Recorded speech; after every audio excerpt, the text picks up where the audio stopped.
Is this a magic mushroom? Yeah, that's magic mushroom. Okay, let's eat them. In the What basement. think we'll get work done quicker? I have to transition the existing floor into the new floor. Is there 2 linoleum floors under here? Yeah. And then that was all covering up this beautiful hardwood. Look at that nice stuff right there. Maybe we should keep that. Watch out. As you can see, this concrete here was so thin, literally. I'm breaking it with a hammer. Not good, it's just crumbling. We're excited that we can keep these beams. These are great old growth fir beams. Like, we don't need to get rid of this. This is a lot of design on the fly and figuring these jobs out. But good news, that's my specialty. So casual, eh? Now I've got no timeline and I'm definitely feeling the pressure.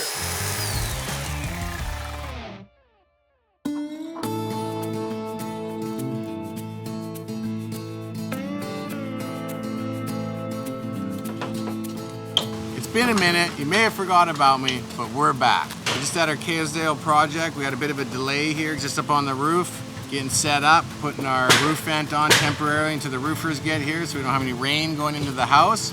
We're gonna take you through it, but let me get off this roof first. This works on your legs. This is probably an 8-12 pitch. Luckily, the other roof is only 2 feet away, so if you fall, you just jump onto the other roof. You don't want to be under me now with tool. I don't want to drop anything on you down there. Yeah, it's a little tight getting up here. That's kind of funny, eh? There's only 2 feet in between the eaves. We've been working on this a couple months back. It's the 100-year-old home in Kerrisdale. We're doing a renovation on it. Had a bunch of delays here that weren't planned for, which usually in construction you're gonna have that. We had delays with permits. It took a lot longer than we expected. It had to do with arborist reports and there was just a lot going on here, but we're excited to say we got the permit. Everyone's excited, the homeowners, the crew. We've all been waiting patiently for this job to get going. We got a lot of work to do because we are behind schedule. I was supposed to be done in September. We're in mid-July right now. That means I got a month and a half to get this project done. Am I gonna be able to get it done? Maybe. Definitely gonna be a challenge. It's an old character home, 100 years old, and our budget really is super tight. I got super tight budget, super tight timeline. Like, why do I do this to myself? So I'm here for 3 big things today. Checking on all the tree protection for the city of Vancouver to make sure all the trees are protected. They're very strict on that. And we got to take a look at the framing. We got really nice wood window inserts made in, so I need to check up on all the framing and what are the next steps for that. But we definitely got to get the slab poured so I can finish the stairs and finish up all the framing, and then we can get all the mechanicals happening. We got to keep flying ahead here. We got such a short timeline. Let's go check it out. So, few things we got to do to clean up here. We're getting ready. So as you can see, we finished all our under slab plumbing. It's all passed, ready to go. Very excited about that. We left these when we originally took these out, but this is just existing. As you can see, this was like nothing. I'm breaking it with a hammer. Not good. It's just crumbling. So the footings are in good shape, and they did do a proper footing for these beams. So to save some time with the city, we're reuse these existing fir beams. And there's actually a wall that goes down here. But the big problem is this new code on door height. Minimum door height is 7'6", and I had to bring my slab down to be able to accept all the proper door heights. So they're gonna fit right underneath this beam. So when we first came into this job, we had to do a little bit of demo to even see the structure of this building. The engineer wanted to see what was going on. He couldn't even tell. There's no existing plans. This house is over 100 years old. So we came in here and we did a little bit of work to get prepped and demoed it all. And we're excited that we can keep these beams. These are great old growth fir beams. Like, we don't need to get rid of this. But with a lot of my renovations, I do a flush beam. So what that means is I cut the joist all the way up. You extend your beam up to the bottom of the sheathing and you put joist hangers. If I add that up, you can't run anything in the joist space. And that was a problem for this job. If it was a new build and stuff, you can work that all around. The architects figure that all at the beginning. So we're dealing with this. Another thing, we tried to, normally you pour the slab and we frame some walls, but we did do a couple walls in here ahead of the time just because we were trying to save some time. We were getting a little excited and we had such a short timeline that I was trying to push months back. Now I've got no timeline and I'm definitely feeling the pressure. One thing I want to point out with doing renovations on old homes, which is a big deal. Like a lot of clients will come in and say, hey, I want to add another floor on top of our house and do all these things, and you don't really think about all the work that needs to happen. Everything starts with the foundation moving all the way up. And originally they had a lot of contractors in here and they were saying, yeah, you can do that. They wanted to add another floor on this house. But really, this is just an 8-inch concrete wall sitting on dirt. Now it has no stability at all. You would have to underpin this whole foundation. It'd be a huge amount of work. And you have to find an engineer that's gonna sign off on it properly. It just wasn't the best investment. It cost a lot of money.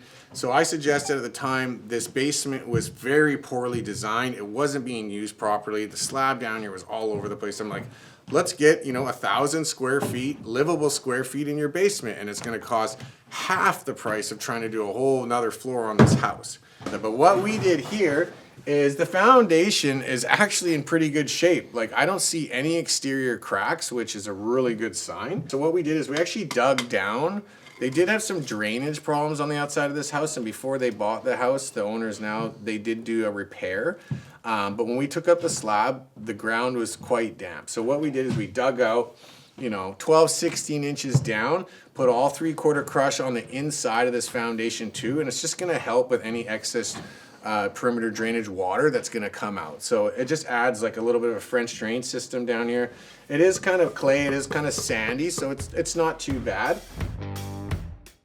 I'm gonna be talking a lot about business and investment style with our renovations and construction along the way. I'm an investor, I own real estate myself, commercial and residential, and I'm always looking on what's the right move, because as you know, you can make money in real estate and you can lose money, and you have to decide, is this gonna be a short term or a long term? Building a new house nowadays, it triggers all types of new code, different setbacks. Like this house here is so close to their setback that you would have to shorten your square footage and probably make the house long. So this house here is perfect for a renter because they're gonna live in it for a long time. So this is like a long-term family investment. If you were coming here to rent this and try to flip this house right now, it probably wouldn't be successful. It would be too much money, and with the way the market is, you're probably not gonna get the money back right away. I just got a call recently and the house is in rough shape, and they're like, well, do I tear the house down or do I renovate? I've done this for years and I love all of that. I specialize in that, and I'm gonna go and I'm gonna have the honest opinion. It's not about like, oh yeah, we can do this just to make the money. I'm gonna guide them through the steps of what you would have to do to renovate the house, and roughly what is the cost, and roughly what is the cost to build a new house, the timing of it, what's gonna work for them, what is their long-term goals with this house, like what do you wanna do with it? So that's kind of something I get involved in. Actually, I enjoy all of that. I have a little passion in that investment style, so I love being honest with clients and guiding them in the right direction. It's not just about like, what do you want? Yes, no problem, I do it, it's this much. There's no creativity in that, no fun with that. And I don't base my company on that. We're very involved in what we do and the investment. I try to guide my clients in the right direction of what they're gonna do.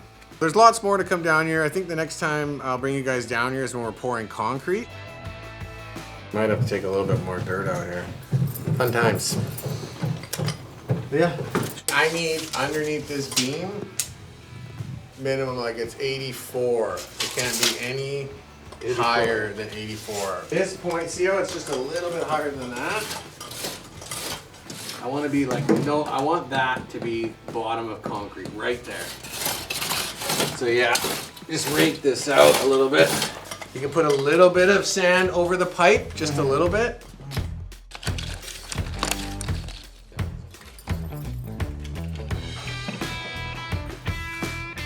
Next steps for up here is a bunch of them. Other thing that we have to do when we get into these old renos and they have no setback on the house is everything that's to do with fire code. They had an existing window here. They made us delete this because when you're too close to the house next door, they have a whole combustible, usually even your soffit needs to be solid. They don't want anything. If you ever have a fire, they don't want it to go to the neighbor's house. So even the glass has to be safety glass. But I really don't want to fur this wall out. 2 reasons. We already have an existing kitchen layout that's been approved and we're trying to move forward. This window has to get moved. this door has to get moved, and we're right down to like the inch here. So I really don't want to have to fur this out. They might allow me to do 3-inch rigid. That is going to allow me to have the proper R value to move forward. Another reason I want to fur this out is now I have to fur all of this out, and it's going to mess with my existing windowsill. So it's like a can of worms, right? I'm going to use my charm with the inspector, and I'm hoping, I think we're right at the setback, and I'm pretty sure that it's gonna be okay. For somebody like me, and you say fur it out, I gotta fur it out, and we gotta go to the setback. These are all cool contractor guy terms that not all of us understand. Okay, I'll elaborate. Tell me what does furring it out mean? Furring out just means building out. So what we're gonna do is just strap 1.5 inch 2x4 onto this stud. That gives me 5.5 inches for a Roxol bath, which is gonna allow, R22. Everything nowadays is energy efficiency. What are we gonna do? And they make you go a long way for it. Like if I had stripped this whole house down right to frame, it would have triggered all types of energy evaluation. It would have been more money, bigger job. Opens up a huge new scope of work that you need to do. Let's talk about the floor now. We're at the steps right now where we protected this floor. This is the existing hardwood. It's actually in pretty good shape. Because we had a chimney here before, and we had old existing walls here, we had existing walls over there, it's just made this floor in here unsavable. Like, it would be a lot of money and work to try to patch all this, and it wouldn't look good. So, and it's not the best for the kitchen either. You drop stuff, it dents the floor. So we're gonna do a nice tile on this floor. I have to transition the existing floor into the new floor. So we have our new kitchen layout is like a peninsula, and actually is gonna land right on this line. How these old houses were built, as you can see, is they would joist it, frame it up, and they would take shiplap, which is tongue and groove, for cladding, as you can see right here. And then they would run it on an angle for shear, and then they would put their hardwood on top of that. So what I have to do is, someone came in here, in a different era, and normally you can pull it up, and actually, this hardwood isn't like in the worst shape here, but we're not gonna really be able to save it. You have to sand it all down, it's a lot of work. So. Oh, that is hardwood under there, yeah? So it looks like, is there 2 linoleum floors under here? Yeah, that's how they There's do it. one linoleum, and then this was the second one. Yep. And then that was all covering up this beautiful hardwood. Look at that nice stuff right there. Maybe we should keep that. That's some good quality stuff right there. You gonna keep that? No. No? Maybe. Yeah, maybe. What do you think? Maybe We'll go with the retro. Repurpose that. Get some red carpet back in here, and make it happen. So by Main Street, it'd probably be in right now. You could probably rent it out for some good money. People love that. That's the style nowadays, isn't it? The retro look.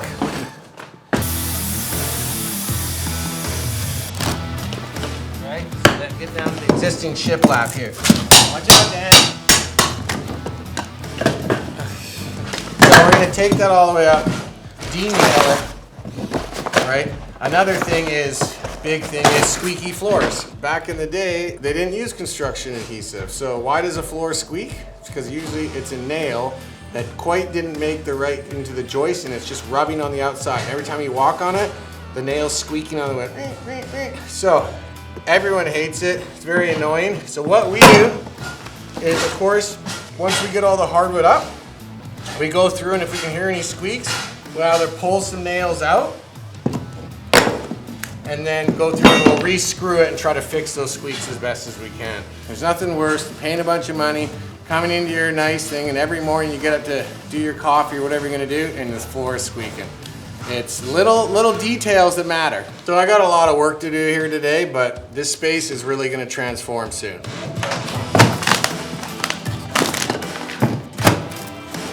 Kind of funny to think about, going through the different eras of design and renovations, that at one time we all thought it was a good idea to cover up our nice beautiful hardwood with plastic lino. And not just once, but twice. I got a sliver, and that old wood, it burns pretty good. Now, I'll tell you one thing, being a carpenter, you get really good at taking slivers out. I do it for all my boys. I'm the sliver master. There it is. Just a little guy. Ouch. Got it. Look at these hands. Look at those calluses. You don't get those bacon cakes every day. So not only are you tough, you're also modest. Yeah, exactly. Yeah, what an asshole. This is tree protection. It seems like a simple little task, but there's a lot of planning. They're right down to the inch. Like they do a whole survey. So you bring in an arborist, they survey the whole property, and then they figure out how they want you to have it protected. They do a bunch of surveys. It's actually, it seems like a simple little task.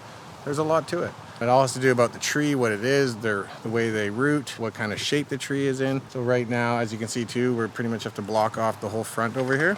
So just something you got to do. It is a lot of resources and a lot of time and money, but it is important too, right? Like these are old trees. We want to protect them.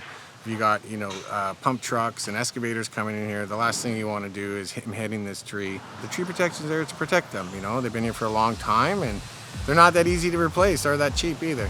Feels good to be moving forward with this project. Yes, there has been some delays. Welcome to construction. That's what goes around here. We've had a few other delays around here too. Camera guy coming from back east took a little bit longer than we expected. Right there, Dan? I was doing a little bit of this, I was doing a little bit of that, but I'm here now. We're moving forward with our channel. We're moving forward with this project. We're moving forward with a whole bunch of other stuff. Looking forward to bringing you along the ride. Magic mushroom? Yeah, that's magic mushroom. Okay, let's eat them. In the basement. What think we'll get work done quicker? Yeah. Let's Don't go. eat it. No, it's good to eat. If we ate those mushrooms, do you think the house will just build itself? If we eat this mushroom, I think we're we would get into a lot of design. There'd be a lot of design happening, and pretty much no building. a little bit smile, laugh. Here, Alan, there's a mushroom for you.